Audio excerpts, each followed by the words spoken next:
આપણને એમ થાય કે આટલા બધા પૈસા અહીં નાખો છો, ગરીબોમાં નાખો, સમાજના ઉદ્ધાર માટે નાખો, કોઈને એ સૂઝતું નથી. પણ આવા ખોટા પૈસા આની પાછળ જતા હોય છે. અને ઘણા તો એવાય માણસો આવતા હોય છે આવા સંતોની પાસે, સ્વામી એક નંબર આપી દો ને અમારું કલ્યાણ થઈ જાય.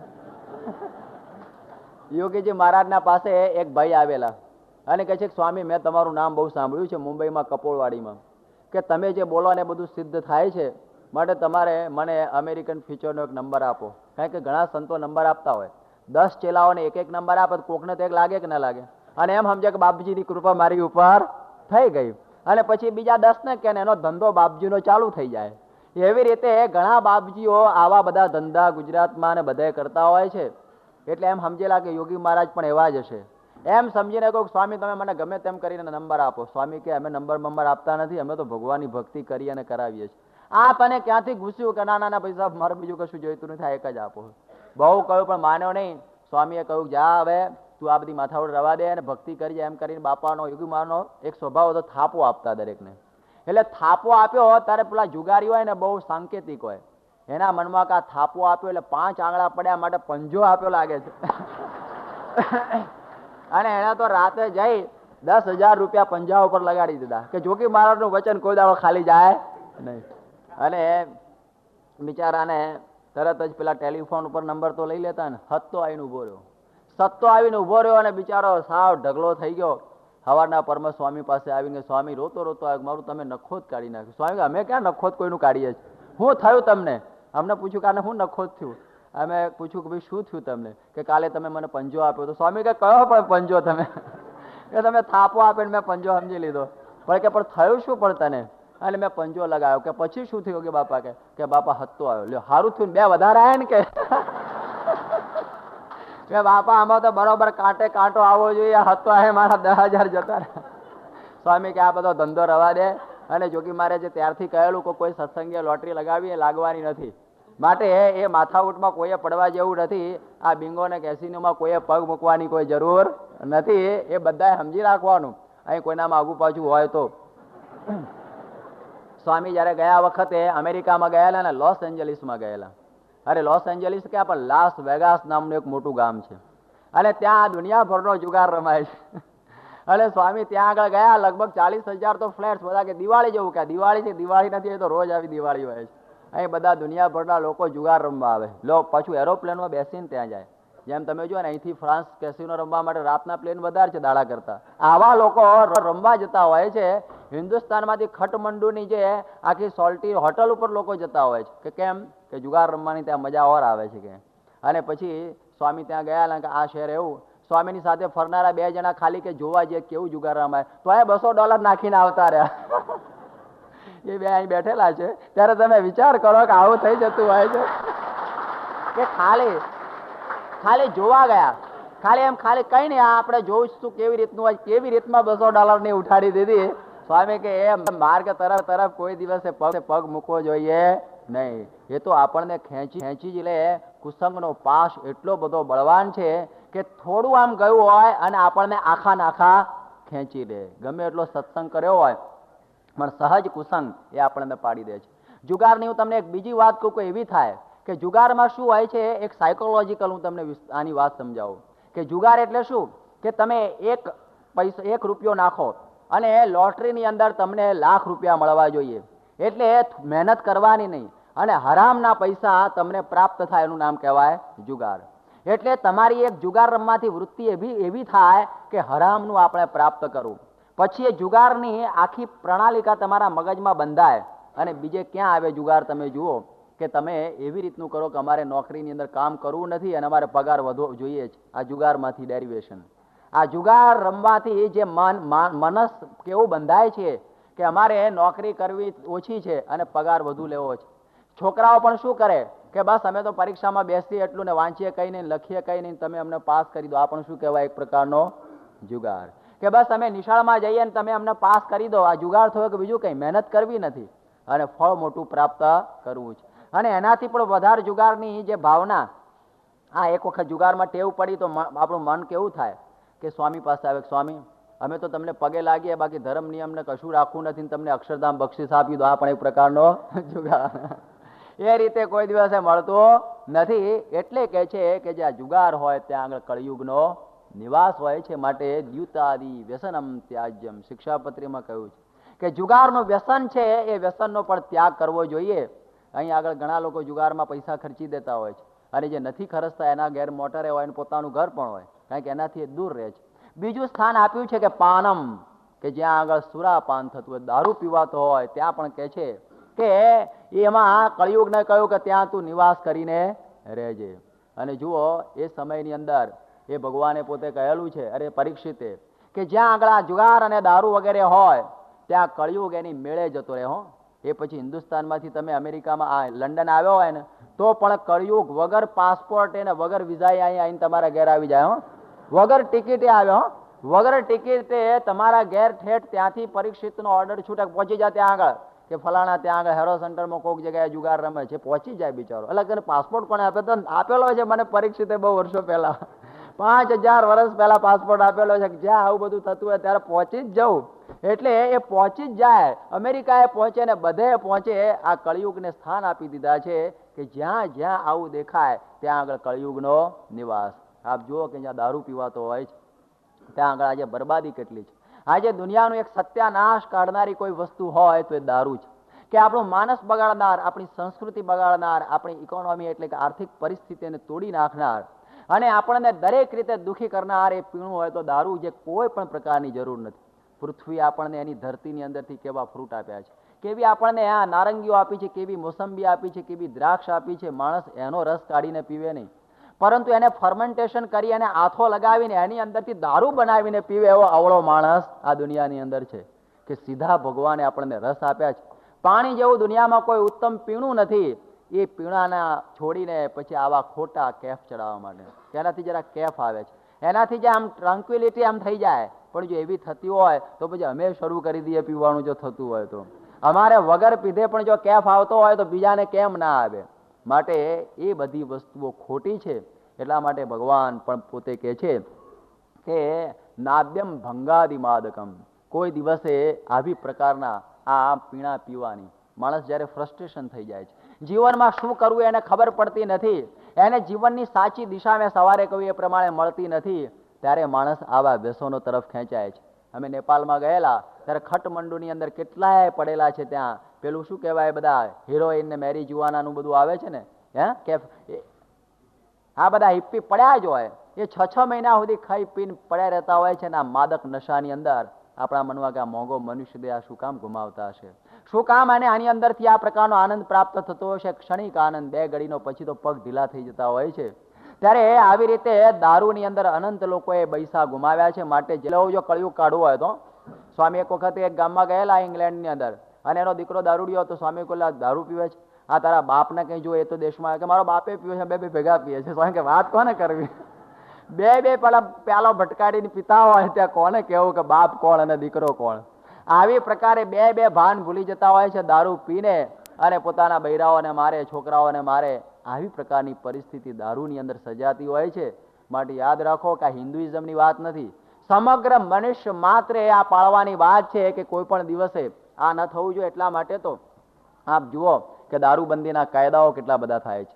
આજે ગુજરાતની અંદર એક દારૂબંધી, એક તામિલનાડુમાં દારૂબંધી છે કે બીજે કોઈ જગ્યાએ નથી, પણ 2 ઓક્સિજન ઉપર છે કે ગમે ત્યારે પણ લોકો હવે પરમિટો લેવા માટે તૈયાર થયા છે કે અમારે દારૂ પીવો છે. ગમે ત્યારે એ તૂટી પડે એવી પરિસ્થિતિની અંદર આ ચાલી રહેલું છે. આ ગુજરાત તમે જુઓ કેવી બધી બરબાદી. સ્વામી સુરતમાં ગયેલા, સુરતમાં ગોલા લોકોની વસ્તી વધારે છે, અને એ બધા ગોલાઓ બહુ દારૂ પીવે. ત્યારે સમયમાં સ્વામીએ કહ્યું કે કેટલા ગોલા? કે 86,000 ગોલાઓ છીએ. તમે કેટલો દારૂ પીવો? કે અમે એક દિવસનો 1 લાખ રૂપિયાનો દારૂ પીએ છીએ, કે બધા ભેગા થઈને આખો ટોટલ અમારો રૂપિયાનો દારૂ તો બધા પીવે જ કે. અને આ પ્રમાણે અમારા ગામની અંદર, અમારા આ બધા મોહલ્લાની અંદર કંઈ બરકત નથી.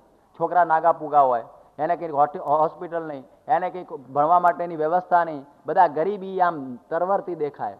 ત્યારે સ્વામી કે એમ કરો તો તમે દારૂ બંધ કરો તો, અરે દારૂ બંધ કરે તો મરી જ જઈએ. કે એ દારૂ બંધ ના કરે. સ્વામી કે એમ કરો, તમે જો રોજ દારૂ બંધ કરો તો દિવસના કેટલા, મહિનાના કેટલા પૈસા બચે? કે 30 લાખ રૂપિયા બચો. તો 12 મહિનાના કેટલા બચે? કે 3 કરોડ અને 60 લાખ. આમ ગણી તો 65 લાખ. 3 કરોડ અને 65 લાખ રૂપિયા બચે. કે એટલું બધું પણ રોજ તો બંધ ના થાય. સ્વામી કે એમ કરો, તમારે ફક્ત 2 એકાદશીએ દારૂ ના પીવો, સૂદ અને વધની, તો તમારે મહિનાના કેટલા બચે? તો 2 લાખ. તો 12 મહિનાના કેટલા બચે? 12 દુ 24 લાખ.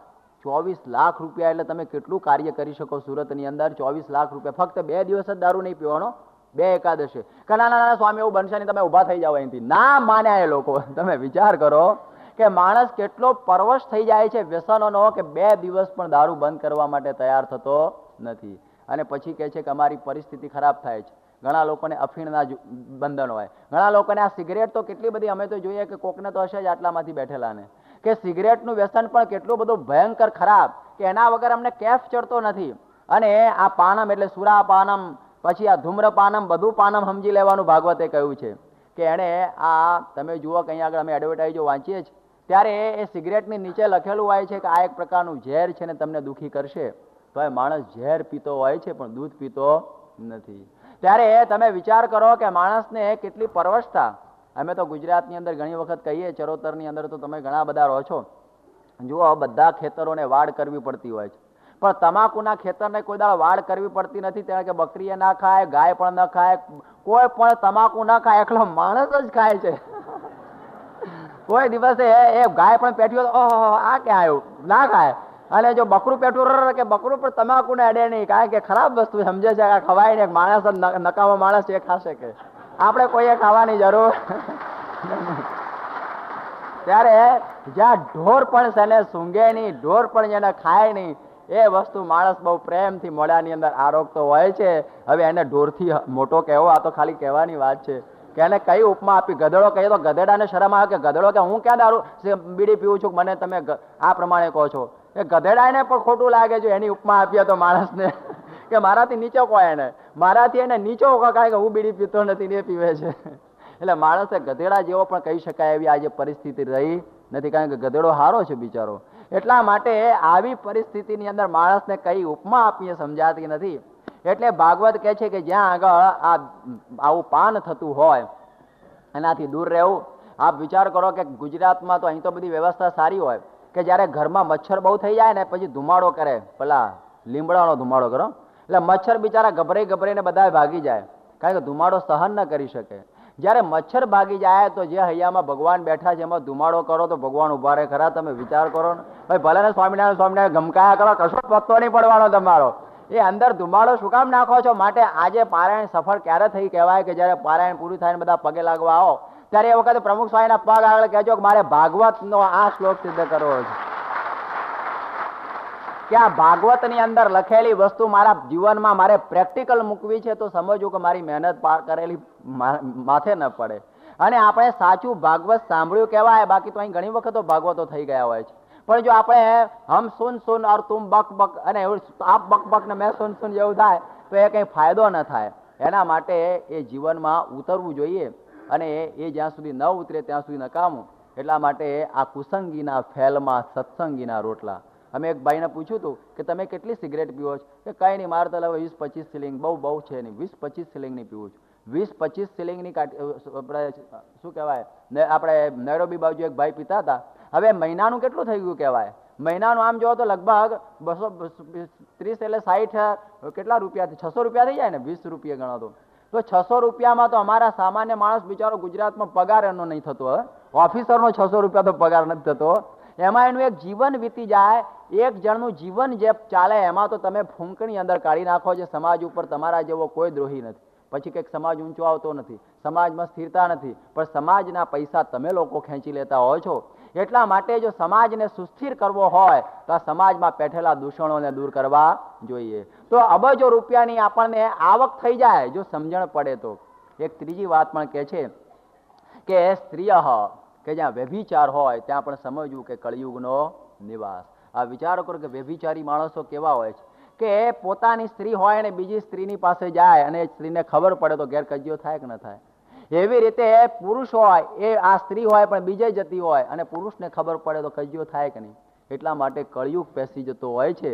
એટલા માટે રાજા રામચંદ્રે કહ્યું કે એક નારી સદા બ્રહ્મચારી, કે આપણી પત્ની જે હોય એની સાથે જ આ પ્રકારની પ્રીતિ રાખે તો કોઈ દિવસે કળિયુગનો પ્રવેશ થાય નહીં. આ કળિયુગનો પ્રવેશ આ વ્યભિચારમાંથી થાય છે. અને જુઓ કે ઇન્દ્રના ત્યાં રાણીઓનો કોઈ પાર નહોતો. શચી જેવી તો રાણી હતી ને, તિલોત્તમા અને ઉર્વશી ને મેનકા અને રંભા ને બધી કેટલી અપ્સરાઓ. છતાં ગૌતમની પત્ની અહલ્યાની અંદર જ્યારે એને મન થયું અને અહલ્યાની પાસે ગયો અને ગૌતમનો શાપ થયો, આખા શરીરે ભગ નીકળી ગયું. લ્યો શું સુખ પામ્યો. એક વ્યભિચારની અંદર અનંત દુઃખને ઇન્દ્ર જેવો ઇન્દ્ર પામી ગયો. માટે કોઈ દિવસે વ્યભિચાર કરવો જોઈએ નહીં. ભાગવત કહે છે કે એની અંદર પણ કળિયુગનો નિવાસ થાય છે. અને ચોથું કર્યું કે હિંસા, અને જ્યાં હિંસા થતી હોય ત્યાં પણ કળિયુગનો નિવાસ. હિંસાની સાથે સમજવું કે માંસનું અશન પણ કહી દીધું છે કે જ્યાં માંસ ખવાતું હોય ત્યાં પણ સમજવું કે કળિયુગનો નિવાસ છે. આ વિચાર કરો કે જેને આપણે જીવાડી શકતા નથી અને મારવાનો કોઈ પણ પ્રકારનો આપણને અધિકાર નથી. ખૂબ યાદ રાખો કે જેને આપણે જીવાડી શકીએ નહીં એને કોઈ દિવસે આપણે મારી શકતા નથી. એક વખત વિવેકાનંદ સ્વામી અમેરિકામાં ગયેલા અને ત્યાં એના લોકોએ કહ્યું ચાલો અમારું કતલખાનું તમને બતાવીએ, બહુ મોડર્ન છે, જોવા જેવું છે. વિવેકાનંદ કહે બહુ ભારે કરી, મને ત્યાં લઈ જાય છે. લઈ તો ગયા, આવું મોટું બધું કારખાનું હતું અને એમણે કહ્યું કે આ બાજુ અમે ગાયોને ઊભી રાખીએ, પછી સ્વિચ દબાવીએ એટલે બધું કપાઈ જાય, માંસ જુદું પડી જાય, પેલી બાજુ એના હાડકા જુદા પડે, એનું ચામડું જુદું પડે, બધું ઓટોમેટિક થતું હોય છે. આવી પ્રકારની પ્રોસેસ અમે રાખી છે. વિવેકાનંદ સ્વામી એક બાજુ જોઈ રહ્યા અને પછી એમણે કહ્યું કે બરોબર છે, આ પ્રોસેસ તો તમારી બરોબર છે, પણ મારે તમને એક પ્રશ્ન પૂછવો છે, can you reverse this process? કે જેમ અહીં સ્વિચ દાબો અને ગાયનું માંસ ને આ બધું જુદું પડી જાય, પણ એક બાજુ ગાયનું માંસ અને બધું લોહી અને એના હાડકા અને એનું ચામડાના બધા કુંડા ભરી રાખેલા હોય અને એ બાજુ સ્વિચ દબાવો તો પેલી બાજુ જીવતી ગાય ઊભી થાય ખરી? બોલો કે ના પૈસા એવું નથી થતું. ત્યારે જો તમે કોઈને જીવાડી ન શકતા હો તો તમને કોઈ દિવસે કોઈને મારવાનો પણ અધિકાર નથી. એટલા માટે આપણે ખૂબ યાદ રાખવાની જરૂર છે કે માંસ એ મનુષ્યનો કોઈ ખોરાક નથી. એ આ બહુ ઊંડાણથી સમજવાની વસ્તુ છે. હું તમને એક બહુ બુદ્ધિથી વિચાર કરવાનું કહું કે આપણી ડિઝાઇન કેવી છે. તમે વિચાર કરો કે જે સિંહની ડિઝાઇન તમે જુઓ, કે એના નોર જુઓ, એનું મોઢું જુઓ, એનું પેટ જુઓ, એ આખી માંસાહારી ડિઝાઇન કરેલી છે. એને કોઈ દિવસે દાળ ભાત સિંહને અપાય નહીં, એ માંસથી જ જે જીવવાનો છે. અને માણસની ડિઝાઇન જુઓ કે એના નખ જુઓ, એના દાંત જુઓ, એનું પેટ જુઓ, કમ્પ્લીટ વેજીટેરિયન ડિઝાઇન. હવે વેજીટેરિયન ડિઝાઇનમાં તમે બીજું કચરો નાખો તો બગડે નહીં મશીન, પછી શું થાય બીજું? એ મન બગડે, શરીર બગડે, સંસ્કાર બગડે, બધો બગાડ એની અંદર ઊભો થાય. ગુણાતીતાનંદ સ્વામી એક વખતે બાબુ હાટીના ત્યાં ગયેલા અને બેઠેલો બિચારો આમ હવા ખાતો કે બાબુ સિંહ માદો પડ્યો હોય અથવા અપંગ થઈ ગયો, ડિસેબલ થઈ ગયો હોય અને એ વખતે આપણને દયા આવે કે આપણે એને જઈને દાળ ભાત શાક લાડુ પૂરી બદામ પૂરી ને બધું આપીએ તો ખાય ખરો? અરે ના ખાય, સિંહ મરી જાય પણ કોઈ દિવસે ઘાસ ખાય નહીં અને દાળ ભાત પણ ખાય નહીં. અરે પણ સારામાં સારું સુરતી રસોયા પાસે તૈયાર કરેલો તો કે ના ખાય, તો એ કોઈ દિવસે ખાય નહીં. ત્યારે કે કેમ ના ખાય? કે સમજે કે આ મનુષ્યનો ખોરાક છે, મારાથી ખવાય નહીં અને ભૂખે ભૂખે મરી જાય, પણ કેસરી સિંહ કોઈ દિવસ ઘાસ ખાય નહીં. ત્યારે બાબુ હાટી મારે તમને પ્રશ્ન પૂછ્યો, બાબુ હાટી માંસ ખાતો કે જ્યારે પશુ પણ એમ સમજે છે પેલું કે મારે માણસનો ખોરાક ખવાય નહીં, તમે એનો ખોરાક ખાઓ તો મારે તમને કેવા કહેવા? ઓહો બોલો બાબુ કાકા તો બહુ ભારે કરી નાખી, આ તો બહુ ભારે કરી તમે. કે પશુ પણ એટલું સમજે છે કે આ મારો ખોરાક નથી. હાથી ગમે એટલો ભૂખ્યો થયો હોય તો દિવસ માંસ ખાશે નહીં, તો એ આટલું મોટું પ્રાણી તો પણ એ જ્યારે એ ઘાસ જ ખાશે. એક મનુષ્ય કોણ જાણે કે બધું જ આવવા દો, મારું તો બધું જ ચાલશે, કે મને બધું પચે છે. એવી પ્રકારની આ મનુષ્યની વૃત્તિ છે. ત્યારે ભાગવત કહે છે આપણને કે એ પણ એક પ્રકારનો અધર્મ છે. કળિયુગ એની અંદર પેસી જાય છે. માટે જો કળિયુગને હટાવો હોય તો માંસ બંધ કરજો. અહીં ઘણા કોઈને કંઈક આગુ પાછું હોય, આ તો હોતું નથી, પરંતુ આ તો કહેવાનું ખાલી આપણે એ કંઈક પેસી ગયું હોય. અમારા ગુજરાતમાં તો ઘણું પેસી ગયું છે. ચરોતરની અંદર પણ ઘણા લોકો આજે ઈંડા અને માંસ ને મરઘી ને આની પાછળ માછલીઓ પાછળ વળગી ગયા છે. આપણને એમ થાય કે ભગવાને આટલી સુંદર વનસ્પતિઓ આપી છે, આટલું ઘાસ, આટલું બધું સુંદર મજાનું આપણને અનાજ આપ્યું છે, શું કામ માણસો એ છોડીને આવા ખોટા ખોરાક પાછળ જતા હશે? કે કંઈ મજબૂત થવાય, જરા તાકાત આવે. તો હું તમને કહું કે જયારે ગિરનારના જંગલની અંદર તમે જજો, ગિરનારની અંદર 10 વર્ષની છોકરી હશે, એક આહિરની છોકરી, હાથમાં ખાલી આટલી લાકડી હોય અને એની સામે કોઈ સિંહ આવ્યો હોય તો સિંહને કૂતરો કહી અને સિંહને ભગાડી દેનારની, એક રોટલોનો દૂધ ખાનારી એ સિંહની, અરે ગિરનારની ગિરી કન્યા, એની અંદર જયારે રોટલાના દૂધમાં આટલી તાકાત આવે અને આજનો આ દારૂ અને માંસની અંદર ચકચૂર થયેલો માણસ જ્યારે રાત્રે બાથરૂમની અંદર પેશાબ કરવા જોઈએ તો એની માને ઉઠાડીને બત્તી કર, મને બીક લાગે છે. હવે એની અંદર તમે આ ક્યાં એની અંદર તાકાત આવી, એની અંદર શું બળ આવેલું છે, જરા વિચાર કરો તો ખબર પડે કે એને કરીને આ તાકાત નથી, એની અંદર કોઈ બળ નથી. એક ખાલી એક હિંસા છે. ઘણા લોકો અમને એવો પ્રશ્ન પૂછે છે તો તમે શાકભાજી કેમ ખાવ છો, કારણ કે એ પણ એક હિંસા કહેવાય. ત્યારે હું એમને એમ કહું કે હવા આપણે લઈએ છીએ ને એ પણ એક હિંસા છે. કારણ કે હવાની અંદર પણ ઘણા પ્રકારના જંતુઓ, વાયરસ રહેલા હોય છે. એટલે જો હવા લો તો હવાની અંદર પણ કેટલી હિંસા થાય. એક કાંચનીના માથા ઉપર કરોડો બેક્ટેરિયા ફરતા હોય છે, વાયરસ ફરતા હોય છે. જીવ સૃષ્ટિ તો બધી જગ્યાએ છે, પરંતુ શાસ્ત્રોએ આપણને વિધાન કરેલું છે કે અમુક લેવાય અને અમુક ન લેવાય. વિધિ અને નિષેધ. કે જ્યારે કાર્ય અવસ્થિતો કે શાસ્ત્રમેવ પ્રમાણમ આપણને કહે છે કે હવા લેવામાં હિંસા થાય છે, પણ એને હિંસા ન જાણવી. અને ઘાસ ખાવાની અંદર અને આ પ્રમાણે શાકભાજી ખાવામાં પણ હિંસા થાય છે, કારણ કે એની અંદર જીવ છે, પણ એને હિંસા માનાતી નથી. માણસ જીવી શકે નહીં, માણસ સર્વાઈવ ન થઈ શકે. એટલા માટે જેને જે પ્રકારના નિયમો આપ્યા છે એ નિયમોમાં પાળવું. મને તો બહુ ખેદ થાય છે કે પશુઓની અંદર બુદ્ધિ નથી, છતાં ભગવાનના આપેલા નિયમો પાળે છે. હાથી પાળે કે મારે માંસ ન ખવાય, આ બધા જીરાફ એમ પાળે કે મારે માંસ ન ખવાય, ગધેડો પણ જાણે કે મારે માંસ ન ખવાય. આ પ્રકારના બધા પ્રાણીઓ ભગવાને નિશ્ચિત કરેલા કાયદાઓ પાળે છે. હાથી પણ અને પેલો સિંહ પણ પાળે કે મારે મનુષ્યનો ખોરાક ન ખવાય, મારે તો માંસ જ ખવાય. એક માણસ કોણ જાણે જાણતો નથી કે મારે કાયદો પાળવો નથી. અને એ પ્રશ્ન કર્યા કરે કે ઘાસ ખાવ છો એટલે પણ હિંસા થાય છે, ને આમ થાય છે, ને તેમ થાય છે, ને બધા પ્રશ્નો કરે છે. પેલો હાથી કે સિંહ બિચારો કરતો નથી. આવી પ્રકારની પામરતાની અંદર પડેલાઓ માટે આ ભાગવતનો એક નાનો શ્લોક, પણ હું એને બહુ મહત્વ આપું છું કે કળિયુગને હટાવવો હોય તો આ 4 વસ્તુઓથી દૂર રહેજો. આ કળિયુગને હટાવવા માટે કહ્યું છે કે આ 4 વસ્તુઓથી જો દૂર રહીએ તો સમજવું કે કળિયુગની અંદર પણ સતયુગ જ છે. આજે ઘણા લોકો અમારા તો ગુજરાતમાં કહે છે કલયુગ સતયુગ આ રહા હૈ. શું કહે છે? સતયુગ આ રહા હૈ. અને હવે તો આ કળિયુગ નાશ પામી જવાનો. અરે સતયુગ આ રહા હૈ, હું સતયુગ તો તમારા ઘેર છે. જો આ 4 વસ્તુ છોડી દો તો સતયુગમાં જ બેઠા છો. શું કામ આ રહા હૈ જોવાની રાહ છે? કારણ કે 4,32,000 વર્ષ તો રહેવાનું જ છે. ઘણા લોકો તો કહે છે 1981 પ્રલય થઈ જવાનો છે, સતયુગ બેહવાનો છે. એ બધી વાતો ભૂલી જવાની છે. ભગવાને કહ્યું કે આ બધા બંધનોમાંથી તમે છૂટો ને તો સમજો કે સતયુગની અંદર જ બેઠા છો. આ ભાગવતનો એક માર્મિક આ શ્લોક આપણે ઘણી વખત મિસ કરી જઈએ છીએ. એટલા માટે ભાગવત આપણને કહે છે કે સદાચારના પાયા ઉપર ભાગવત ધર્મ ટકેલો છે, વાતોની અંદર ટકેલો નથી. આ વસ્તુ પાળવી નથી. અને કે હરે વાતો આગળ ચલાવો. અરે પણ શું ચલાવી? અને આ પ્રમાણે અમે ઘણી જગ્યાએ કથા કરવા જઈએ ને ત્યારે કથા કરતા બીડી સામો પીતો હોય કે મહારાજ તમે તમારે બોલે રાખો, અમે સાંભળીએ. બીડી પીવાની વાતો સાંભળે કે તમે તમારે બોલો, વાંધો નહીં આવે. એટલે પણ તું આવો મંડ્યો છે એક પછી એક હળગાવવા. પણ કે ના એ તો તમારે મને એમાં મજા આવે, તમારું ધ્યાન નહીં રહે. કે હલ્યો આવા માણસો અમને ભેગા થાય છે અને કથામાં એવો રસ પાડી દે કે આપણે ખુશ થઈ જઈએ. પણ એને આ ભગવાનની વાતો કરતો હોય ને વળી પાછો આ દારૂ પીતો હોય. ઘણા કથા કરતા કરતા છીંકણી પણ સૂંઘતા, ચાલુ કથામાં છીંકણી સૂંઘી કાઢે અને કહે છે એના વગર તો કથા અટકી જશે. કે ત્યારે એ મહારાજ ના પાડે છે. અને જ્યારે આટલી વાત થઈ આપણે જરા નવાઈ લાગશે કે આ કેવી બધી વાતો છે, પણ આ એક મહત્વની વાતો છે કે આજે કેટલો બધો ખર્ચો આ કળિયુગની અંદર આ ચાલી રહ્યો છે. એમ કહેવાય છે કે $105 બિલિયન તો આજે અમેરિકા આવી બધી વસ્તુઓની પાછળ ખર્ચે છે. જો એટલું દાન કરવામાં આવે તો કેટલું બધું થઈ જાય.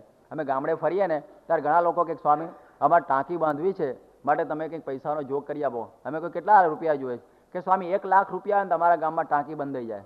અરે અમે કહો 1 લાખ શું? તો હમણાં તને 1 મિનિટમાં આપી દઉં. પછી હું બેહાડું એને બેસ કે આ તારા ગામમાં વસ્તી કેટલી? એ સ્વામી વસ્તી તો 5000ની છે, પણ બધા બહુ ગરીબ છે. અચ્છા. મેં કહું તારા ગામની અંદર બીડીઓ પીનારા કેટલા? એ તો 2000 તો હોય જ ને સ્વામી. એ વાતો કે દિવસની કેટલી બધી પીવે? એ દિવસની 2000 1 રૂપિયાની તો બધા પીવે ને. મેં કહું એમાં દારૂ ને એ બધું જુદું. પણ મેં સારું ને મેં એમ કર કે દારૂ ને બીડી ને બધું માની અને 2000 રૂપિયા તો થાય કે નહીં રોજના? કે 2000 તો અમારા ગામમાંથી ખર્ચાઈ જાય છે બીડીઓનામાં, દારૂમાં ને બીજા ત્રીજામાં. તો પછી 2000 રૂપિયા એક દિવસના થાય તો મહિનાના કેટલા થાય? 60,000 થયા ને? હા. અને 12 મહિનાના કેટલા થયા? 12 × 6 = 72, એટલે 7,20,000. મેં કહું ત્યાં કેટલા માગ્યા હતા હમણાં? 1 લાખ. મેં કહું 6,20,000 મને આપી દે અને 1 લાખ તારા આપી દે. હજાર રસ્તો પકડ. બોલો આ તમે શું કહો છો? આ શું કર્યું? મેં કહું કરીશું, તને સીધું સ્ટેટિસ્ટિક્સ આપી દીધું કે તારે તો 1 લાખ રૂપિયા જોઈએ છે ને, મેં તને 7,20,000 રૂપિયા કરી દીધા, ખાલી 1 વર્ષ સુધી તમે ગામમાં એવો સંકલ્પ કરો કે મારે કોઈએ બીડી કે દારૂ પીવો નથી, ભલે બીજા વર્ષે પીજો.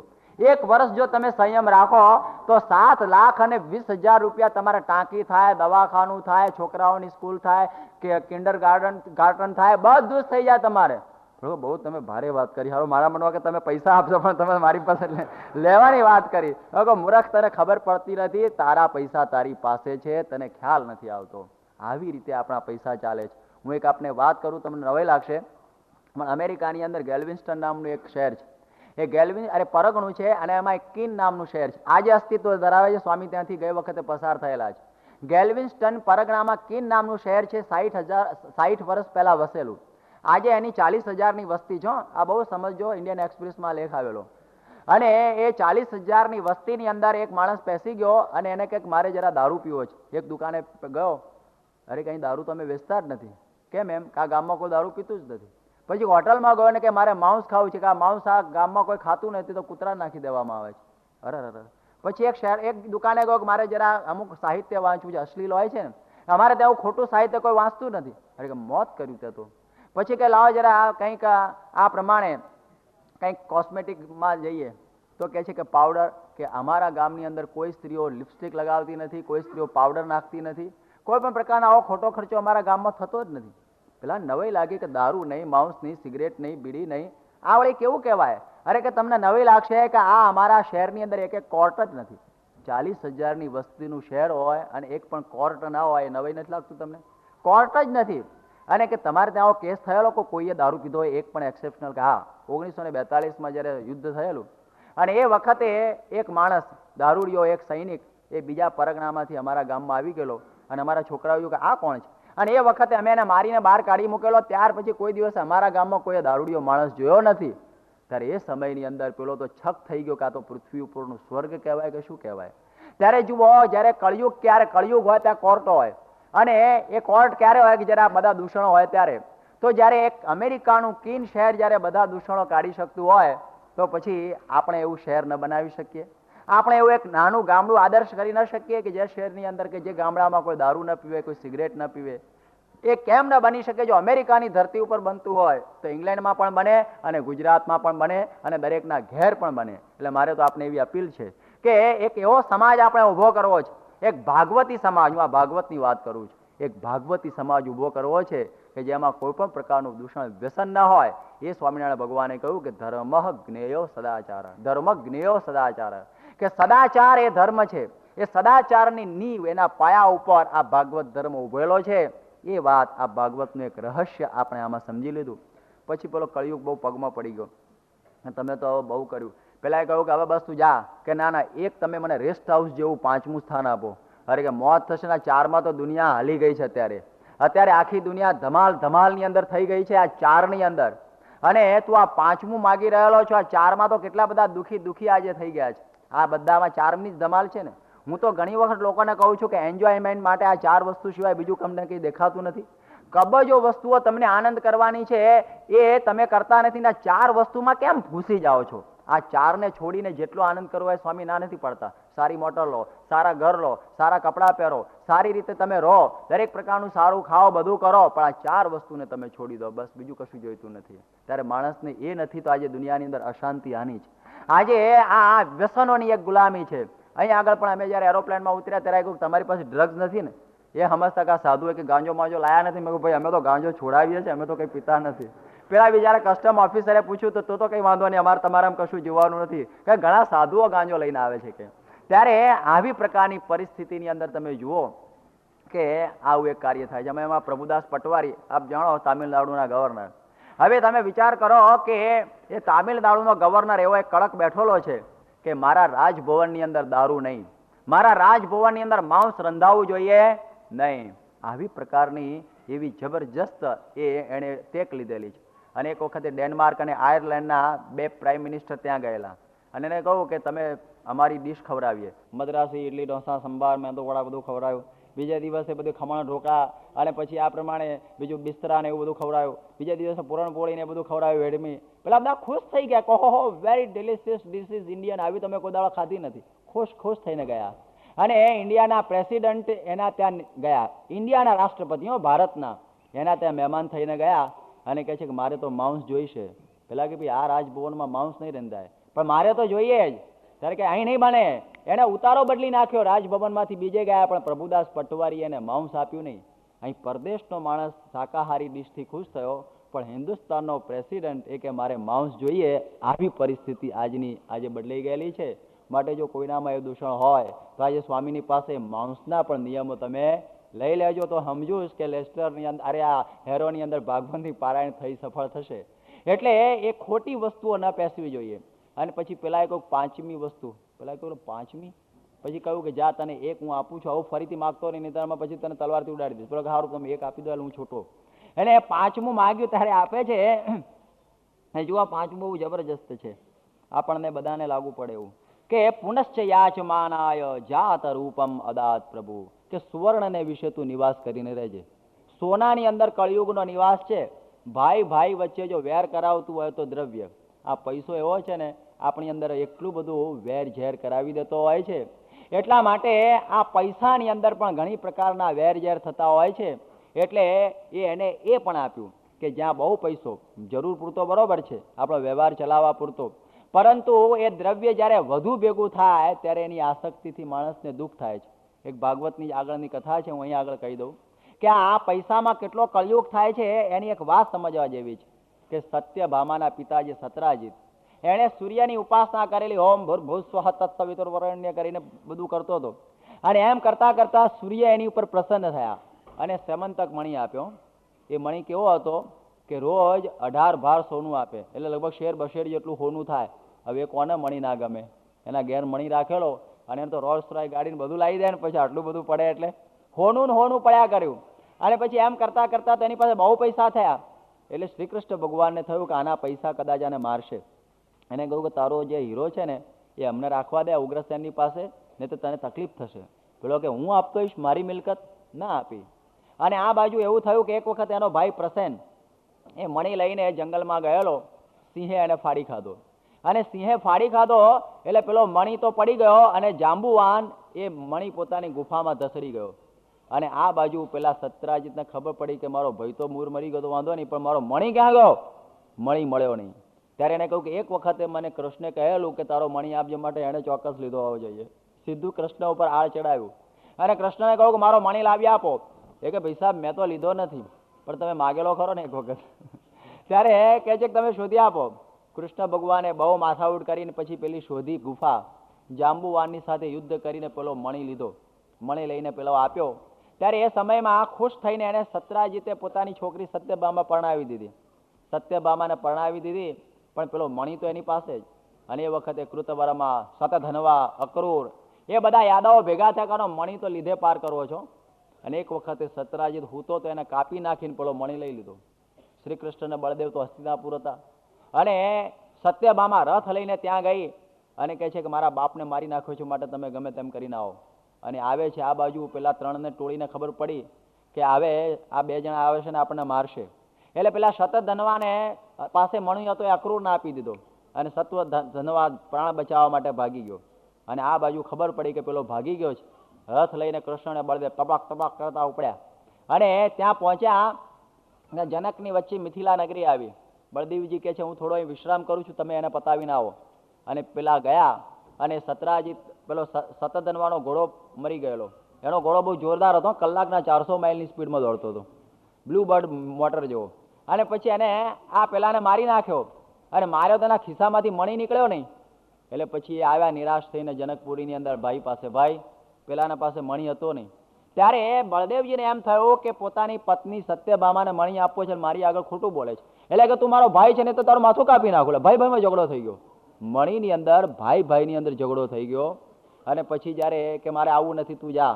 અને શ્રી કૃષ્ણ ભગવાન જ્યારે પહોંચ્યા દ્વારિકા, સત્યભામાએ કોઈક મણી કે મણી તો એની પાસે હતો નહીં. સત્યભામા એમ સમજી કે પોતાના ભાઈને આપીને બીજા મોકલી દીધા છે, મારી આગળ ખોટું બોલે છે. ઘેર પતિ પત્નીને ઝઘડો થઈ ગયો. પતિ પત્નીને ઝઘડો થયો. શ્રી કૃષ્ણે કહ્યું કે મણીએ તો બહુ ભારે કરી, અતિ ભારે કરી મણીએ. અને પછી બહુ મહેનત કરી ત્યારે અક્રૂર પાસેથી મળ્યો.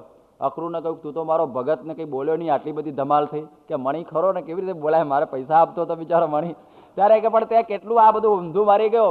અને એ સમયમાં એ મણીને વળી પાછો ઉગ્રસેનને આપ્યો કે તમે આને પેક કરી દો, બાકી ઘણાના મોત કરશે.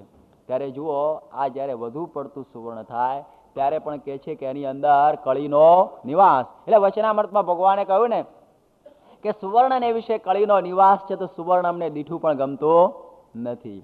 અને પોતાના સંતોને કહ્યું કે એનાથી દૂર રહેજો. એટલે સ્વામી તો સોનાને અડતા જ નથી, ન તો તમારી જેવી ધમાલ ઊભી થઈ જાય. એટલે ધનનો આ પ્રકારનો સંપૂર્ણ પ્રકારે આ ત્યાગ કરીને પોતે વર્તે છે. આના ઉપરથી આપણને ખ્યાલ આવે કે આ કળિયુગને હટાવવા માટે આપણે આ ખ્યાલ રાખવાનો જ.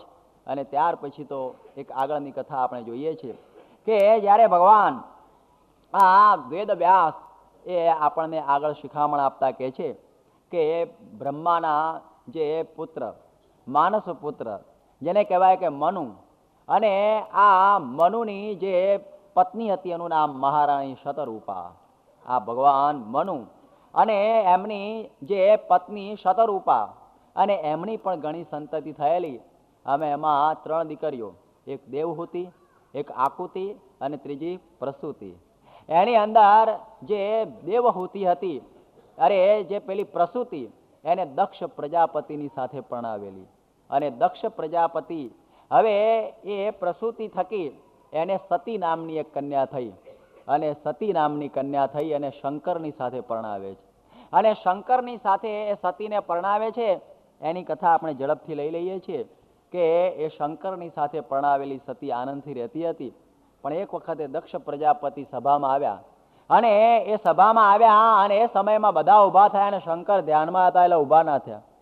ત્યારે દક્ષ પ્રજાપતિને થયું કે બધા ઊભા થયા અને એક માણસ ઊભો થતો નથી, આ કેવું કહેવાય? એટલે એકદમ એને ગુસ્સો થઈ ગયો. અને જુઓ, માનનું ખંડન થયું અને એની હારે પેલાનો ભબકો થઈ ગયો. માણસને આ અંદરના શત્રુઓની આપણે વાત કરું છું. ભાગવત કેવું સમજાવે છે કે અંદર રહેલું જે માન, એ માન એકદમ ઉછાળો માર્યો અને કહે છે કે આટલા બધા આ ઊભા થયા અને આ કેમ ઊભો ના થયો? આ જમાઈ તો મારા દીકરા જેવો કહેવાય, એનો તો મારું સન્માન કરવું જોઈએ.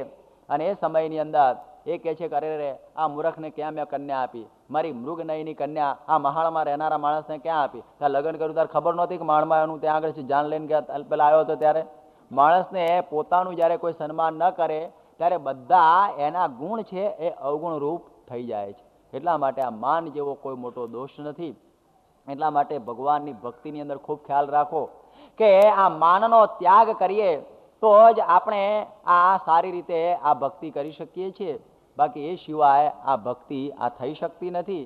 એવી પ્રકારનો આ માન નામનો એક મહાન દોષ એ આપણને લાગી ગયેલો હોય છે.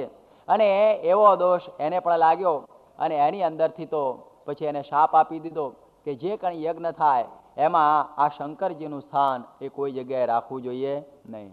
એવી એક કથા એ વખતે પણ બની જાય છે. અને એની અંદરથી તો આપણે જાણ્યું છે કે કોઈ જગ્યાએ શંકરનું સ્થાન ન રાખ્યું અને એમાંથી તો પછી એવો બધો ધમાલ ઊભી થઈ કે કોઈ યજ્ઞ જ ન થવા માંડ્યા. પછી દક્ષ પ્રજાપતિ કે હું એક યજ્ઞ કરું ને શંકરનું સ્થાન ન રાખું, અને એને યજ્ઞ કર્યો. બધી જગ્યાએ કંકોત્રી મોકલી પણ પેલા શંકર ઉપર મોકલી નહીં. અને બધા લોકો યજ્ઞમાં જાય ત્યારે પાર્વતી અરે સતી કહે કે મારા પિતાના ત્યાં યજ્ઞ થાય છે ને મારે કેમ નહીં જવાનું? કે જવામાં માલ નથી, કારણ કે એનું મન બહુ ખરાબ થઈ ગયું છે અને તમે જશો તો તમારું સન્માન નહીં કરે. એટલે કે ગમે તેમ થાય પણ મારે તો યજ્ઞમાં જવું જ છે. અને એ સતી સામે ચાલીને જાય છે પણ એના પિતાએ બોલાવી નહીં. સતીના શરીરમાંથી યોગાગ્નિ નીકળી, બળીને ભસ્મ થઈ ગયા. અને એ વખતે બધા ગણો શિવજીને કહે છે કે તમારી પત્ની તો બળી મુવા. અને એ શિવજીને પછી ગુસ્સો ચડ્યો અને ગુસ્સાની અંદર પેલી જટા પછાડી એની અંદરથી વીરભદ્ર ઊભો થયો અને કે જાઓ તું યજ્ઞનું ખંડન કર. અને એને યજ્ઞ તોડી નાખ્યો અને દક્ષ પ્રજાપતિનું માથું કામીને હોમી દીધું.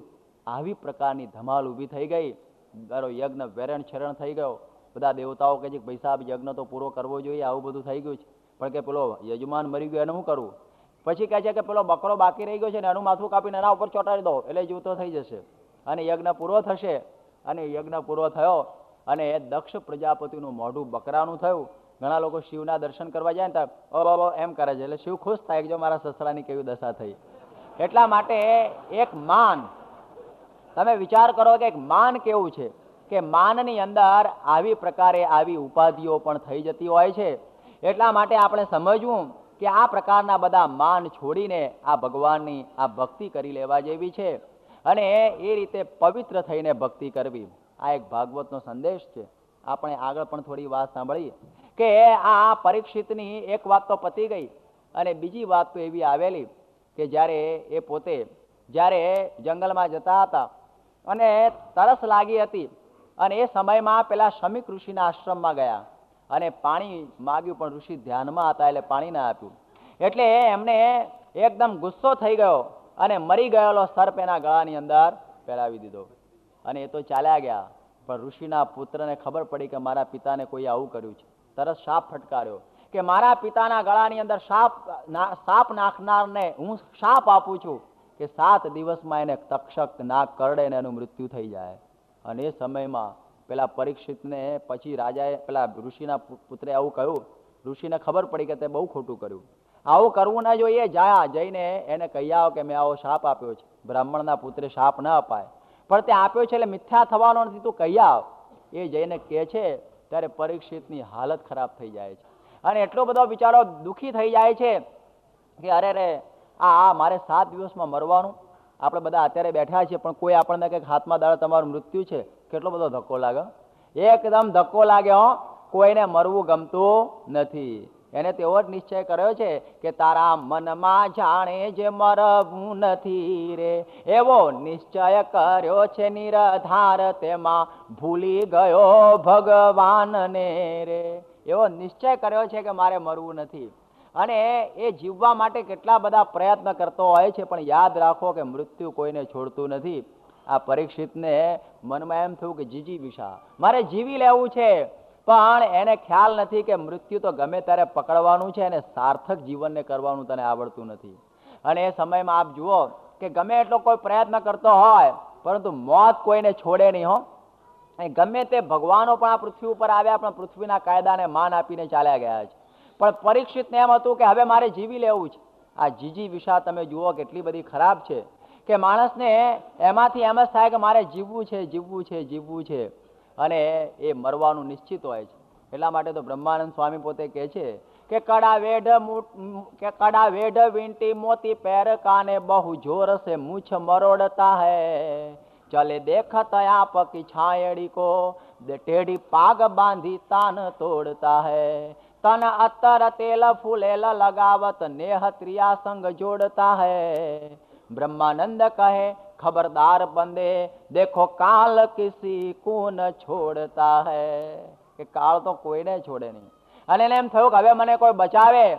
ત્યારે એ વખતે પોતે અનશન લઈને બેઠો છે અને એને વિચાર થયો કે કરું ઉપાય હવે હાનો, ડોળી દેશ વિદેશજી કોઈ રે ઉગારે મુને કાળથી, સોંપો તેને આશીષજી. કે જો મને કોઈ કાળથી બચાવે તેનો દાસ બની જાઉં, પણ કાળથી બચાવે કોણ? એ કોઈ બચાવી શકતું નથી. એટલા માટે આ જીવન તો એક દિવસે પડવાનું છે, માટે એનો શોક અને એના માટેની માથાકૂટ નકામી છે. એ વખતે સુખદેવજી એને ભેટો થઈ જાય છે અને એને આ બધી વાતો સમજાવે છે કે તું આ મૂર્ખ ન બન, આ મૃત્યુ તો કોઈને છોડવાનું નથી, પણ આ તું આ ભાગવત સાંભળ. આ બધી મેં આ કથાઓ કહું છું, કથાઓ સાંભળતો જા અને તારા મનની અંદર તું વિરાગ ઉત્પન્ન કર. અને જ્યારે વિરાગ ઉત્પન્ન થશે ત્યારે મૃત્યુ ક્યારે આવીને તને ગ્રસી જશે તને ખબર નહીં પડે. તું આ પ્રમાણે અહમ બ્રહ્મ પરમ ધામ બ્રહ્માહમ પરમમ પદમ એ પ્રકારની ભાવના તું રાખ. અને તું મૃત્યુથી શું ડરી ગયો છું મૂર્ખ? તને ખ્યાલ નથી કે જ્યારે તને ભાન નહોતું અને જ્યારે તો ઉત્તરાના ગર્ભમાં હતો અને તને મોત કે એવી કોઈ ખબર નહોતી, એ વખતે ભગવાને પેલા અસ્વસ્થામાના બ્રહ્માસ્ત્રથી તારી રક્ષા કરેલી. એ ભગવાનને તું સંભાળ, એ ભગવાનને તું સંભાળ કે જે વખતે તને ખબર નહોતી ત્યારે પણ તને તારી રક્ષા કરેલી. અત્યારે શું તું વિવશ બની ગયો છો? અને પેલાને થયું વાત સાચી છે અને એ આ કથા શ્રવણની અંદર પોતે એક રસ થાય છે. એટલા માટે એની જીજી વિશાને મુમુક્ષામાં પલટાવનાર એ સુખદેવજી. આપણે બધા પણ જીજી વિશા જીવવાની ઈચ્છાવાળા છીએ, પણ આવા પ્રમુખ સ્વામી જેવા જ્યારે સંત મળે ત્યારે જીજી વિશાને મુમુક્ષામાં પલટાવી દે છે. મુમુક્ષા કે મારે હવે મુક્ત થવું છે. હે સુખદેવજી, હવે મારે મુક્ત કેમ થવાય? બસ એ જ ઉપાય બતાવો. મારે હવે આ જીવવાનો કોઈ મોહ રહેલો નથી. એવી પ્રકારની તૈયારી આ સંત કરી આપે છે બાકી એ થવાય નહીં. ઘણા લોકો સ્વામી પાસે આવીને કહે, સ્વામી મારો મોક્ષ થાય એવો ઉપાય બતાવો. હવે મોક્ષ થાય એવો ઉપાય પૂછે ખરા, પણ એની તૈયારી કંઈ ના હોય. જેવી રીતે રામકૃષ્ણ પરમહંસને કોઈએ પ્રશ્ન પૂછેલો કે મારે આ મોક્ષ કરી દેવો છે, કે હા છે, હા જ, કે હા. તરત જ લઈને ગંગા નદીમાં ડુબાડી દીધો એને. ગંગા નદીમાં ડુબાડેલો પેલો તો ઊંચો નીચો થઈ ગયો, ખલાસ થવાથી પણ બરોબર દબાયો. 1 મિનિટ દબાયો ત્યાં તો એને ઠેઠ અહીં સુધી પાણી ભરાઈ ગયું અને લાગ્યું કે મોતને મારે કંઈ છેટું નથી. અને એ સમયની અંદર એને પછી બહાર કાઢવામાં આવ્યો. હરખો કરીને પૂછ્યું કે તને શું યાદ, તને એ વખતે થતું હતું, અને મેં તારે ડુબાડ્યો ત્યારે તારા મનમાં શું સંકલ્પ થતા હતા કે બટાટાવડા ખાવાનો, પૂરી પેટીસ, ભજીયા, અરે બહાર નીકળવા સિવાય બીજું કોઈ સંકલ્પ થતો નહોતો. ત્યારે કહે છે કે જ્યારે તને મેં ડુબાડ્યો ત્યારે બહાર નીકળવા સિવાય, પાણીમાંથી બહાર નીકળવા સિવાય કોઈ સંકલ્પ નહોતો થતો. એવી રીતે તું ભવસાગરમાં પણ ડૂબે છે અને એની અંદરથી તને મૂંઝવણ થયેલી છે, તને એવી તાલાવેલી લાગી છે. અને એવી તાલાવેલીથી જો તું પ્રશ્ન પૂછતો હોય કે મારે જેમ પેલા પાણીમાંથી બહાર નીકળવું છે, એવી રીતે આ ભવસાગરમાંથી મારે બહાર નીકળવાનું છે, એવી તાલાવેલી થઈ, ના ના એવી નથી, તો રસ્તો પકડ, અહીંયા આગળ તારી જરૂર નથી. ત્યારે આવી મુમુક્ષા ઉદય ન થાય ત્યાં સુધી ગમે એટલું ભોજન આપીએ ને તો પણ એને શાંતિ થતી નથી. એવી રીતે આપણે જોયું કે આવી પ્રકારે જેને આ મુમુક્ષતા જાગૃત થઈ ગઈ છે એને જ આની અંદર આનંદ આવતો હોય છે. અને આપણે બહુ આનંદ કે એ સુખદેવજીએ એની અંદર એ આગ સળગાવી દીધી, એની અંદર એવી પ્રકારની લગ્ની લગાડી દીધી મુમુક્ષતાની, અને એ એકાગ્ર ભાવે આ બધા આખ્યાનો સાંભળી રહેલો છે. અને આમાં જે પેલી દેવહૂતિની વાત કરતો હતો કે દેવહૂતિને કરદમ ઋષિની સાથે પરણાવેલી, અને એ કરદમ ઋષિની સાથે ઘણા વર્ષો સુધી એણે ભોગ ભોગવ્યા. અને ત્યાર પછી કપિલજીનો જન્મ થયો, અને એ કરદમજીને થયું કે મારે હવે આ સંસારમાંથી વૈરાગ લેવો છે. ચાલ્યા ગયા. અને દેવહૂતિ કહે છે કે હે પુત્ર, મેં તો આ ઘણા ભોગ ભોગવ્યા, હવે મારું કલ્યાણ થાય એવું તું કંઈ કે. તે પુત્રે તો સાંખ્યનું જ્ઞાન શરૂ કર્યું. પેલે એ બાઈ કહે છે કે આની અંદર તો મને મૂંઝવણ થાય છે, તું સાંખ્યનું વાત કર, સમજણ પડતી નથી જ્ઞાનની અંદર, માટે કંઈક ટૂંકમાં મોક્ષ થાય એ વાત કર. ત્યારે એ સમયમાં કપિલજી એને કહે છે કે પ્રસંગમશરમ પાશ, કે જેવો દેહ અને દેહના સગા સંબંધીને વિશે તમને દ્રઢ પ્રસંગ છે, એવો જો ભગવાનના એકાંતિક સાધુને વિશે જો તમને એવી પ્રીતિ થઈ જાય તો મોક્ષ દ્વારમ અપાવૃતમ, એ મોક્ષનો દરવાજો તમારા માટે ઉઘાડો થઈ જાય છે. એટલા માટે યાદ રાખવાનું કે મોક્ષના માટે તો આ ભગવાનના સંત અહીં પણ બતાવ્યા. અહીં કપિલજી પોતે ભગવાન હતા છતાં પણ સંતને બતાવ્યા. અને કહે છે કે સંત કેવા હોવા જોઈએ, તો એનું પણ થોડું લક્ષણ આપણે સાંભળી લઈએ કે તિતિક્ષવ કારણિકાહ સુહૃદ સર્વદેહિનામ, કે તિતિક્ષવ બધું સહન કરે. એક વખતે એક સાધુ જતા હતા નદી ઉપર, અને એ નદીની અંદર એક વીંછી પડ્યો, અને વીંછી પડ્યો તો તણાતો હતો, એને ઉપાડી લીધો. અને પેલા વીંછીએ એની ઉપર ચટકો માર્યો, એટલે ચટકો માર્યો એટલે હાથમાંથી પડી ગયો ને વળી પાણીમાં પડ્યો. એવી રીતે 10-15 વખત પેલો પાણીમાં પડ્યો, અને પેલો સાધુ એને કાઢે. ત્યારે કોઈ મારા જેવા કોઈ શું કામ એને તમે કાઢો છો, કારણ કે ચટકા મારે છે ને તમે એને શું કામ, કે હું જોઉં છું કે એનો ચટકો મારવાનો સ્વભાવ છે, છોડતો નથી, તો મારે એને બચાવવાનો સ્વભાવ છોડવો જોઈએ નહીં. આનું નામ તિતિક્ષવ. એક વખતે એકનાથજી ગોદાવરી નદીની અંદર નહીને આવતા હતા, અને એક જણા એના ઉપર થૂંક્યો, એટલે ફરીથી પાછા નાવા ગયા. વળી પાછા નહીને આવ્યા, ને વળી પાછો પેલો થૂંક્યો, ફરીથી નાવા ગયા. એમ કરતા કરતા પેલો 100 વખત થૂંક્યો, અને પેલા 100 વખત નહીં આવ્યા. પછી પેલો ઓગળ્યો અને કહે છે કે મેં તમારો આટલો બધો અપરાધ કર્યો ને તમે ગુસ્સે કેમ થતા નથી? પેલો કે ગુસ્સે થવાનો કોઈ પ્રશ્ન જ નથી, મારે તો રોજનો એક નિયમ હતો કે એક વખત ગોદાવરી સ્નાન કરું, પણ તારા પ્રતાપે 100 વખત એક દાડામાં સ્નાન થયું. હવે આમાં ગુસ્સે થવાનો કોઈ પ્રશ્ન જ જેવું નથી, બધી બાબતોને સવળી લે.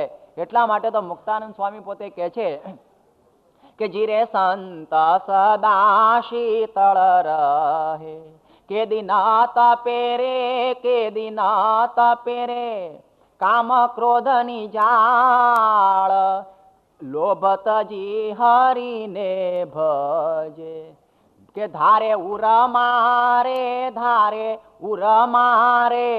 દ્રઢ કરી શ્રી ગોપાળ, દુર્લભ દર્શન સંતના. આવા સંતના દુર્લભ દર્શનો, બાકી તો જેમ આસનેથી ઉઠાડ્યો અને જાણે મણિધર નાગજી, એવાઓનો તો બહુ મુશ્કેલી થાય.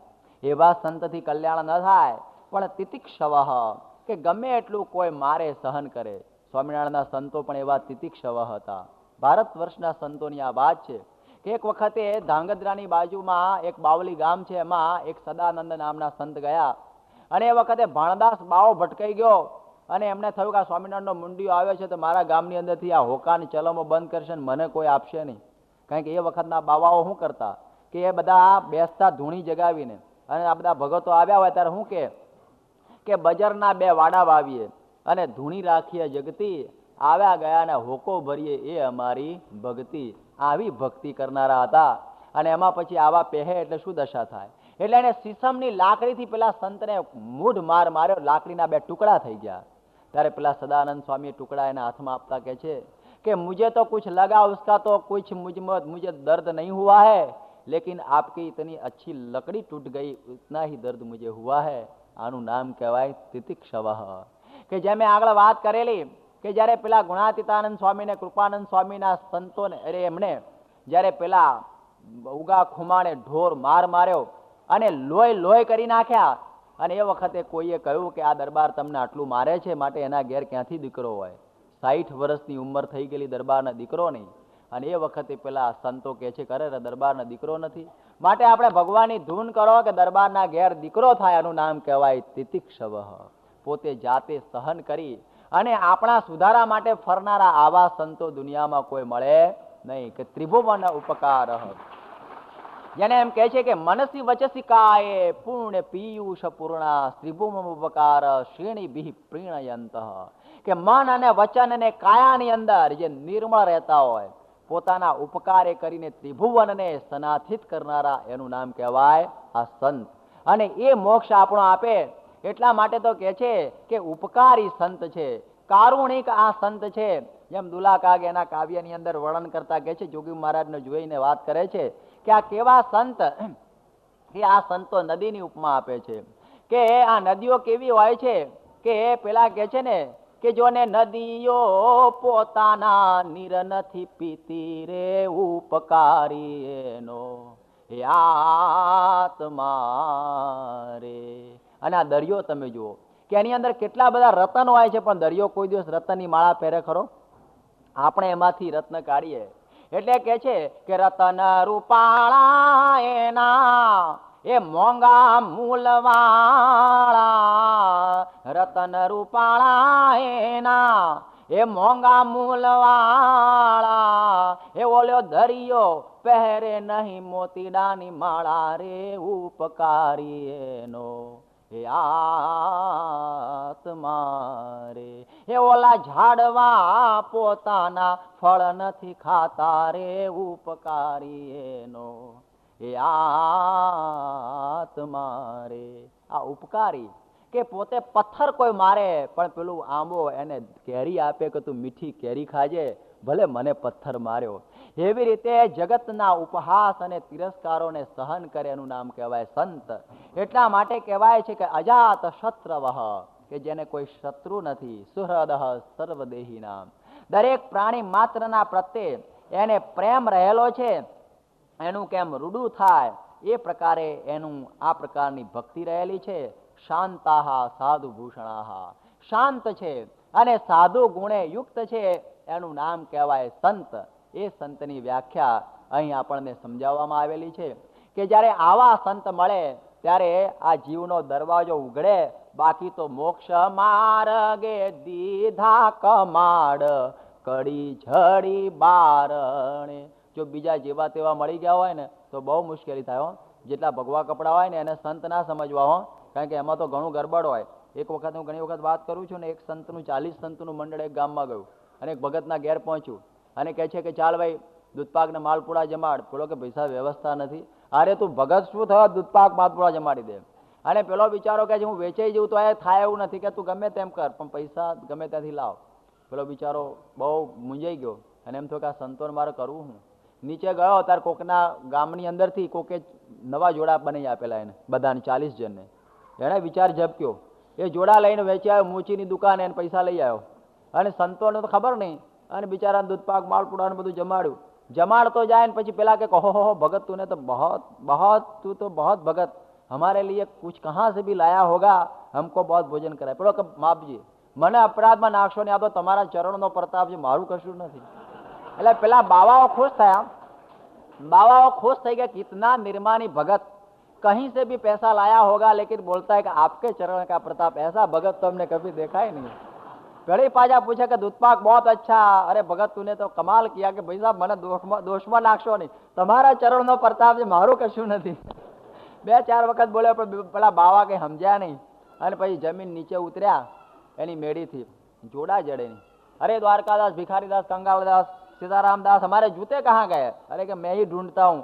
બધા ઢૂંઢે પણ મળે તો ને, ભગત કો બોલાવો. ભગત આવ્યા, અરે અમારા જૂતા કોઈ કે હાચવીને રાખ્યા હશે. ભાઈ કે જૂતા ક્યાં છે? કે મેં તમને હવા ઉપર નહોતી વાત કરી કે તમારા ચરણોનો પ્રતાપ જોડા વેચીને જમાડેલા છે. ત્યારે આવા જો ભગત મળી ગયા હોય તો પછી મોક્ષનો દરવાજો ઉઘડે નહીં, પણ શું થઈ જાય? બંધ થઈ જાય. એટલે અહીંયા આગળ કહે છે કે સાધુનો મહિમા તો ચોક્કસ છે. ભાગવત હંમેશા સાધુનો મહિમા ગાય છે. આખું ભાગવત સાધુનો મહિમા ગાય છે, પણ યાદ રાખો કે એની સાથે સાથે ગુણો પણ કહે છે. ઘણા લોકો ગુણો જોતા નથી, ખાલી કપડા જોવે છે, પણ ગુણ જોવા જોઈએ કે આવા ગુણ છે કે નહીં. આ ગુણ હોય તો સાધુ, બાકી તો યોગી બાપા કહેતા કે તમારે ઘેર સાધુ બાધુ આવ્યા છે, ગુણ હોય તો સાધુ, નહીં તો બાધુ તો છે જ, એમાં કોઈ પ્રશ્ન નથી. અને વળી કેવો હોવો જોઈએ કે મયનન્ય ભાવે ન ભક્તિમ કુર્વંતી એ દડામ. વળી આવા લક્ષણો તો હોય અને સાથે મારી દ્રઢ ભક્તિ પણ કરતો હોવો જોઈએ. પણ એમ સમજો હું જ કંઈક છું તો સમજવું કે એનાથી કલ્યાણ થાય નહીં. સાધુ એવો હોવો જોઈએ કે સાધનોથી પર કાર્યાણીથી સાધુ. અને આપણે ગુજરાતીમાં કહીએ કે ભગવાનને સાધે એનું નામ સાધુ, કે તન કી ઉપાધિ તજે સોહી સાધુ, કે તનની ઉપાધિ તજે એનું નામ શું કહેવાય? સાધુ. એ કાળુનો કેવો હોવો જોઈએ કે વળી કેવું છે, શીલ સંતોષ ને વળી શાંતિ રે, એમાં રહીને બોલે છે, ધીરજતા કહી નથી જાતી રે, જ્ઞાન ધ્યાનમાં ડોલે છે. આવી પ્રકારના જયારે સંત મળે ત્યારે સમજવું કે આપણા જીવનો મોક્ષ થાય છે. આવો આપણે એક આખ્યાન આની ઉપરથી આપણે સમજ્યા કે આપણા આ જીવનો મોક્ષ કરવા માટે આવી પ્રકારના સાધુનો સમાગમ કરવો જોઈએ. એ વાત પછી હવે આપણે એ મનુ અને શતરૂપાના બે પુત્રોમાંથી એક પુત્રની વાત સાંભળીએ કે આ મનુ અને શતરૂપાને બે પુત્ર હતા. એકનું નામ હતું પ્રિયવ્રત અને બીજાનું નામ હતું ઉત્તાનપાદ. એમાં જે ઉત્તાનપાદ નામનો રાજા હતો એને બે પત્નીઓ હતી. હવે યાદ રાખો કે ઉત્તાનપાદની બે પત્ની, એમાં એક પત્નીનું નામ હતું સુનીતિ અને બીજીનું નામ હતું સુરુચિ. હવે આપણે પણ બધા જાણીએ છીએ કે માણસને છે ને સુરુચિ ગમે પણ સુનીતિ ગમતી નથી. યથા નામા તથા ગુણા, ગોવર્ધન રામ જેવું છે કે આ જે પેલા રાજાને સુરુચિ ગમતી હતી પણ સુનીતિ ગમતી નહોતી. આપણે પણ બે પત્ની છે, એક સુનીતિ ને સુરુચિ. સુનીતિથી આપણે દૂર રહીએ છીએ અને સુરુચિને આપણી પાસે રાખીએ છીએ કે જેમ ફાવે એમ કરવું આપણને ગમે, પણ ભગવાન અને સંત જે કહેતા હોય એમ આપણને કરવું ગમતું નથી. એટલે ઉત્તાનપાદ રાજાની બે પત્ની, અને એની અંદર પેલી માનીતી કઈ? સુરુચિ માનીતી અને સુનીતિ અણમાનીતી. એટલે એના માટેનું રહેવાનું એ જુદું. અને એ સુરુચિને એક છોકરો હતો જેનું નામ હતું ઉત્તમ, અને પેલી સુનીતિને પણ એક છોકરો હતો એનું નામ ધ્રુવ. હવે એક વખત એવું બનેલું કે રાજા પોતે મહેલમાં બેઠેલા, સિંહાસન ઉપર રાજા હતા, બાજુમાં પેલી સુરુચિ બેઠેલી. અને એ સમયની અંદર ઉત્તમ જે પેલો સુરુચિનો છોકરો રાજાના ખોળામાં બેસી ગયેલો, અને પેલો ભૂલો પડેલો ધ્રુવ એની માતાના મહેલમાંથી રમતો રમતો અહીં આગળ આવ્યો અને જોયું કે મારા પિતાના ખોળામાં મારો ભાઈ બેઠો છે. ભાઈ તો કહેવાય જ ને. એટલે એને એમ થયું લાવ હું પણ મારા પિતાના ખોળામાં બેસું. એકદમ હોંશે હોંશે 5 વર્ષનો નાનો બાળક દોડતો દોડતો પોતાના પિતાના ખોળા ઉપર જ્યાં બેસવા જાય છે ત્યાં પેલી સુરુચિ સિંહણની જેમ ઊભી થઈ ગઈ ને કહે ખબરદાર જો આગળ વધ્યો છું તો. અને છોકરો ગભરાઈ ગયો અને કહે છે કે તારે આ તારા પિતાના ખોળામાં બેસવાનો કોઈ અધિકાર નથી, કારણ કે તું તો મારી શોખથી જન્મેલો છું, તું આ સુનીતિથી જન્મેલો છું, અને એ રાજા એને કોઈ રીતે માનતા નથી, માટે તારે આ ખોળામાં બેસાશે નહીં. છોકરો રડવા માંડ્યો. એ કહે છે કે ગમે તેમ કર પણ તને બેસાશે નહીં. આના ઉપર બેસવું હોય તો એક જ ઉપાય છે કે નારાયણ જે ભગવાન એની તો પ્રસન્નતા મેળવીશ અને મારી કુખે જન્મ લઈશ ત્યારે તરે બેહાય, બાકી એમ બેહાય એવું નથી. આવી પ્રકારના કઠણ વચન એને કહ્યા. અને આ વચન સાંભળીને પેલો છોકરો તો એકદમ ડગાઈ ગયો. પેલો ઉત્તાનપાદ રાજા બેઠેલો હતો, છતાં બોલી શક્યો નહીં કે હવે બેસને, હવે મારા ખોળામાં બેસે, તને શું દુખે છે? કારણ કે સ્ત્રીનો ગુલામ બની ગયેલો. બબે સ્ત્રીઓ જ્યારે હોય ને ત્યારે આવી મુશ્કેલી થતી હોય છે. એટલા માટે તો એક સ્ત્રી બહુ સારું, બહુ ગીર્દી થાય ને તો બહુ મુશ્કેલી થાય. અને એની અંદર ઘણી વખતે એમાં એકનું સચવાય, બીજાનું ન સચવાય, અને ધમાલ ઊભી થાય. એ ચિત્રકૃતિની વ્યાખ્યા આપણે કાલે એ કરીશું તો ખ્યાલ આવશે કે બહુ પત્નીઓ અત્યારે શું દશા થાય છે. એટલે એ પ્રમાણે આ પેલો બોલી શક્યો નહીં.